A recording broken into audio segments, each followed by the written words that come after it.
and it was an elite performance from Ramsdale. It really made sure that we kept a clean sheet and didn't give Spurs any momentum. You know, whenever we needed him, he stepped up and he made some crucial saves, and that's what you want to see from the goalkeeper. We already know that when it comes to distribution, his class, passing class, mentality class, and we condemn any physical attempt from any fan or any player. That's not part of football, man. In derbies, we want to see rivalries. We want to see, we want to see passion, but we don't want to see violence. So that it was very sad to see what this first player did. Sorry, I support did, and hopefully he will be banned for life. We won't see him. We move on to Ben White. Ben White was very good performance from him. I'll give him an 8. Ramsdale, I gave him 9. I'll give him Ben White an 8. Solid, Son had no chance against him, no chance. Like I don't even think Son created a chance during the game. That's how poor he was and how good Ben White was, and he was keep helping Saka on the attack. He's had a fantastic season. It looks like between him and Trippier, best right back of the season so far. And Dalot is not far off. He's been fantastic for Spurs, and I love him. He's such an incredible player. I've got time for him. The next player is William Saliba, back to his best. The Rolls Royce, the man, the myth, the wonder kid. He's so smooth and he was so good. Good on the ball. Reading the game very well. No sloppy moments. Good partnership with Gabriel. He knows how to ping a pass. He knows how to break the lines. But he also knows how to defend. And next, I give Saliba an 8. And next is Gabriel. Gabriel, I'm gonna give him a 9. Nothing got past him. In the air, he's a beast. On the floor, he's a beast. His tackle, interception, and now with his passing, and we can play with such a high line because he's so good now on the ball. Gabriel, it's fantastic to see. What a performance from him. Zinchenko, give him an 8. I think on the ball he was probably a 10, and the way he was breaking play and switching play and overloading the midfield, it was amazing. I do think he struggled sometimes in the second half against Kulusevski, but Kulusevski's a fantastic player, and Kulusevski got a lot of pace, and Zinchenko doesn't. Overall, very good performance, and we can see what he brings to the team and why he's starting so many games for us. So I give him an 8. Zinchenko. Next man in midfield, Thomas Partey. For me, I've said it. I think Thomas Partey is world class now. We can put them in that category. The level he's playing at, that he played for Atletico Madrid and he's now playing for Arsenal for a few seasons now, is incredible. And off the ball, he's amazing. His defensive awareness, his interceptions, his tackling, and then on the ball is so good. And yeah, I think he had 1 or 2 sloppy passes, but other than that, both goals start from him, and we've seen it so many times this season where he just breaks the ball and creates a chance, and bam, it's a goal. And that's because he can put passes through from deep up to attack in one attempt, and it's so important for us, and that's why he's vital. And he seems to be able to sort out his injury issues as well. So keep it up, Thomas Partey. You're having a fantastic season, and Granit Xhaka again. I was thinking about giving him a 10 just for that run at the end of the game. You can see the passion from Granit. You can see what he offers to us, and you can see why the manager rates him so highly. And he is another one. And this is the thing with teams that wins honors. They got more than one captain, and he's also another one. He's a leader, he's a captain, doesn't have the captain armor, but what he gives to us and how vocal he is, he never stops talking, Granit Xhaka. He always keeps on talking, giving instructions, and he's running up and down the field in his physicality, his passing ability, and his chance creating, and the balance that he adds to that midfield is amazing. And for me, he's been one of our best players and one of the best midfielders, full stop, in the Premier League. And I'm so happy for him. The redemption story of Granit Xhaka is, if we win the league, he's going to have to write a book. We're going to have to do a documentary about him. To go from where he was to where he is now, you don't see that very often in life, not to talk about football. And then we move on to me, the man of the match. Going to give him a 10. Martin Odegaard in a derby, stepped up, was the leader, was the man, scored the goal, created chances, put in tackles, pressing. I mean, what can this man not do on or off the ball? It's amazing. And I'm so happy that we got him, and I'm so happy that he joined us, and he loves to be here. We love to have him here. And fair play to him, and just keep it up. You're an amazing player, amazing talent. That's doing very well. Next player is Bukayo Saka. The first goal comes from him, and he had Sessegnon and Lengle on toes. They couldn't handle him. They were just tackling him. They could not deal with Bukayo Saka. And both goals, he had a big hand in them. Got the assist for Odegaard's second goal, and he was the one who put in the cross for the first goal there. Lloris's fumble made sure that our good start ended with production as well. So fair play to Bukayo. You know, a lot of people have been afraid that because he doesn't have a competition, he won't be able to perform, that he may regress. But he keeps on showing week in, week out that with competition, with no competition, he's there to make a statement, and you see how much it means to him to win these games, to win these derbies. And to think that this kid is just 21 years old and is performing at this level, for me, he's the best young English attacking player. I rate him higher than Foden now. And I think the fact that he's just 21 years old, if he continues like this, is very soon he's going to be a world-class player. That's why we're so good. Next one is Martinelli. Martinelli, another one who was very good. He didn't score, he didn't assist, but he was causing trouble. He was helping Zinchenko. He was breaking plays.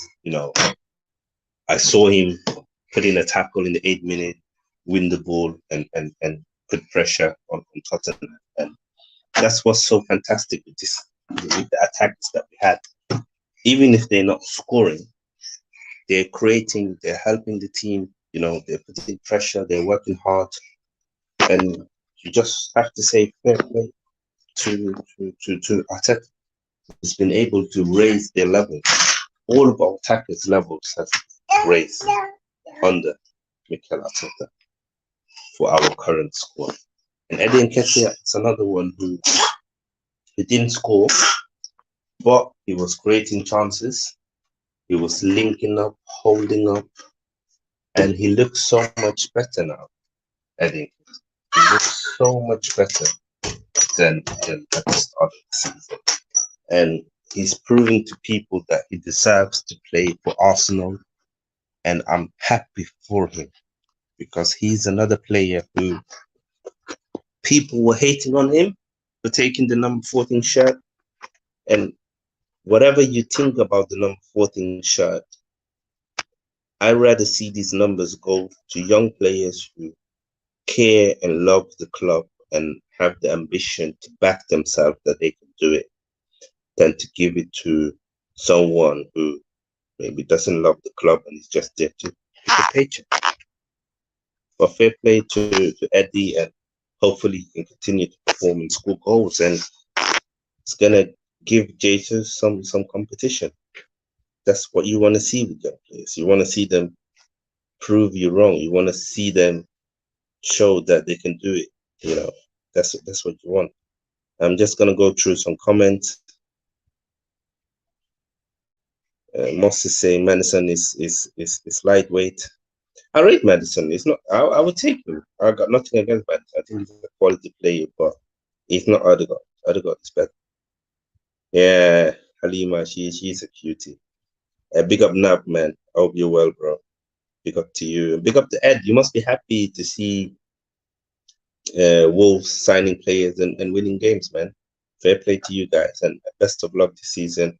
And do make sure you do subscribe to Tariq Talks. Him and Ed are gonna do a preview show this week, probably on Friday. I might be wrong, and I'm gonna be on Tariq's show tomorrow with one of Creamy, Will, or Trevor. I'm not sure which one of them is turning up, but one of them, and it's going to be a great show. So do make sure you tune in tomorrow. I think it's going to be 8 o'clock. Son is still trying to find his way out of Benbert. Fair play, fair play. Rumor has it that Ben White forgot he was in the setting on his car. Listen, I don't know what happened to Son, but he's not the same player anymore. And you love to see it, man. You love to see it. Madison was way overpriced and a little bit overrated. Yeah. Thoughts on Madison can be hard on Three Talks every time he asks me flat track bully.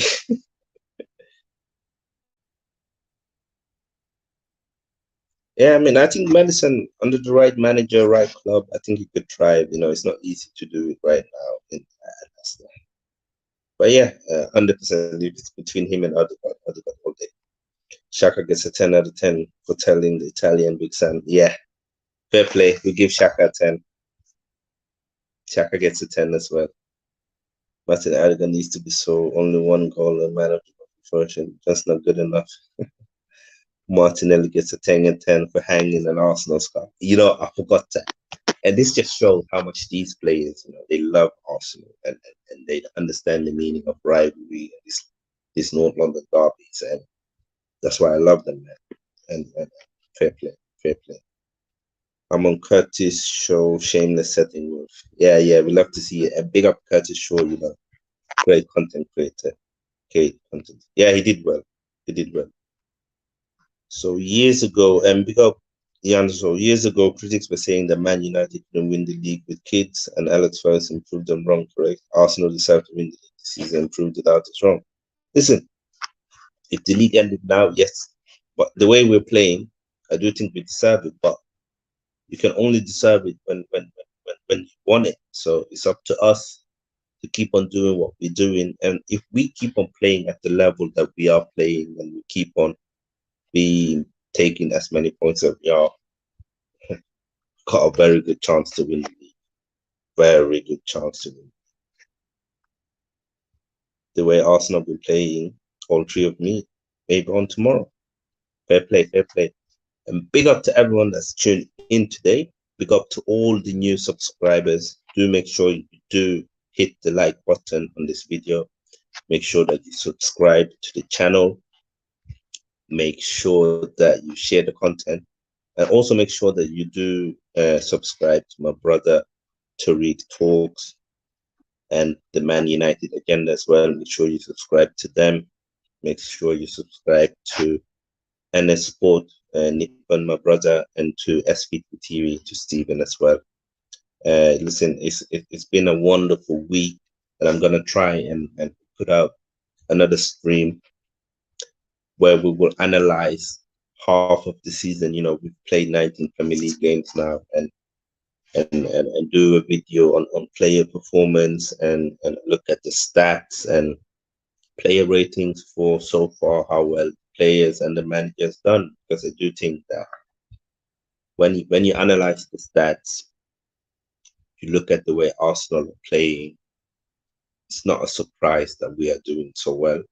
The surprise is that we were able to manage to do this consistently for so many games, and I think that's the biggest surprise. But fair play to the manager, and fair play to the board who were patient with Arteta and gave him the opportunity to really rebuild the squad, to rebuild the structure of the club, to change the mentality that it was okay to just come to Arsenal, have a comfortable life, get a good paycheck, and play in Europe. You know, he's changing that mentality. He's changing that mindset, and you can see every time we play, he wants to win every game. He's never satisfied. He wants more, and he demands more, and that is spreading out to the players. And then he goes on and add two winners in Zinchenko and Jesus, and you see what they bring to Arsenal on and off the pitch. And we're doing well so far. We're doing well. We've got a big game uh, against Man United on Sunday at home at the Emirates Stadium, and I can't wait to smash them lot. I'm coming for you, realists. Coming for you, CM. I'm waiting for Sunday. Don't go anywhere.